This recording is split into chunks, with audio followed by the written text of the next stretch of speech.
বালাম ছিলেন অত্যন্ত জ্ঞানী ব্যক্তি। বলা হয়, তিনি আল্লাহর ইসমে আয়ম জানতেন এবং তার দোয়া কবুল হতো।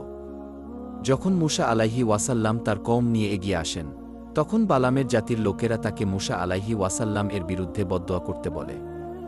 প্রথমে তিনি অস্বীকার করেন, কিন্তু লোকদের চাপ, উপঢৌকন ও দুনিয়ার লোভে পড়ে শেষ পর্যন্ত তিনি রাজি হয়ে যান।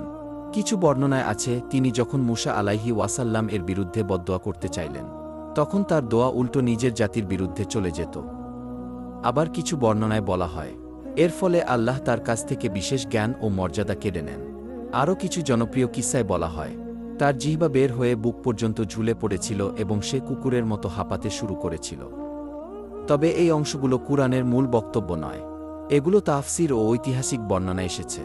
গুরুত্বপূর্ণ বিষয় হল, কুরআনে বলা হয়েছে তার উদাহরণ কুকুরের মতো।